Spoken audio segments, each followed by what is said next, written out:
Hi there, it's David Ostriker. A lot of noise in the background. We're at Kibbutz Kishur in the Galilee. It's an open house. It's not just a kibbutz. There's a lot of crafty stuff and things like that.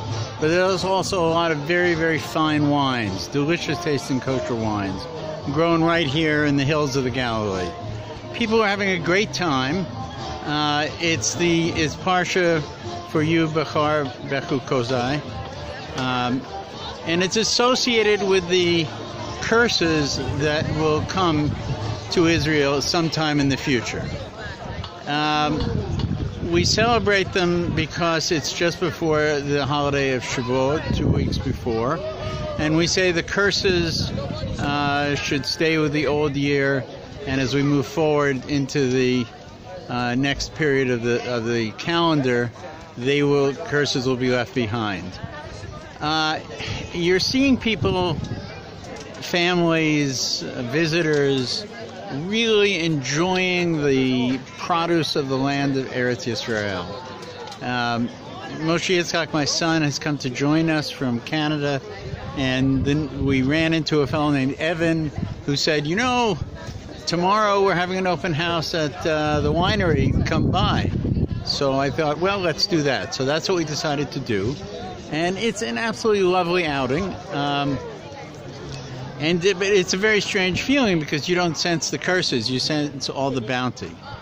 Now, in the background, you should know that within roughly an hour, hour and a half drive from here, and within the last 36 hours, the people of the Golan were under attack by Iranian missiles.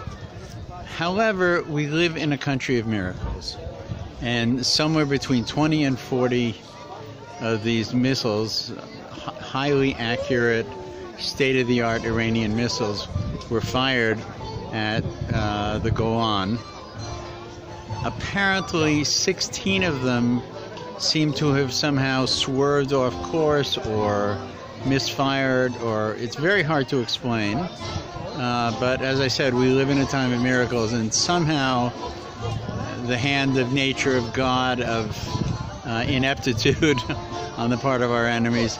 16 of them did not even, 16 or 32, we're not sure, did not even get across the Syrian border to land on the Golan Heights in Jewish neighborhoods and Jewish military installations.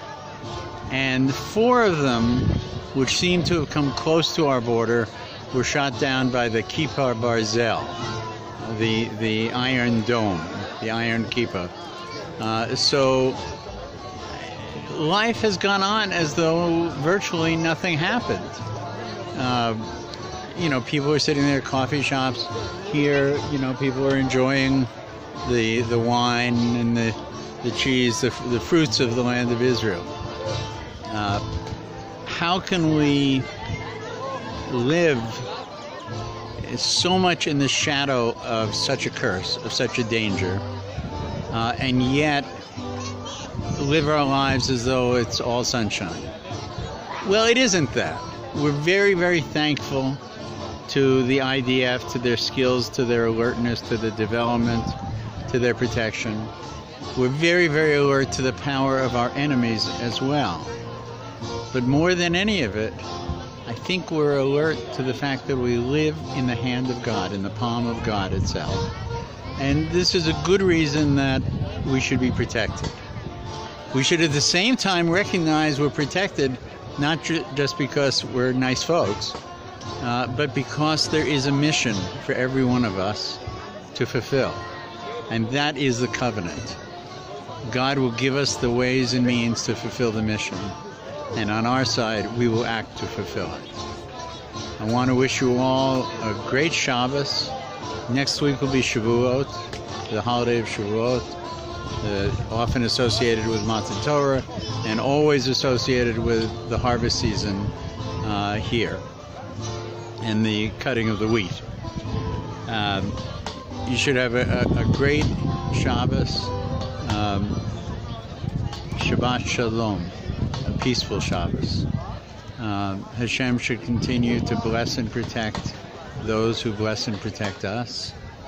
And we should never forget the gift that we have been given of the bounty of this land, physically and spiritually. Good Shabbos, Shabbat Shalom. David Ostriker from Kibbutz Kishur, not far from Karmiel.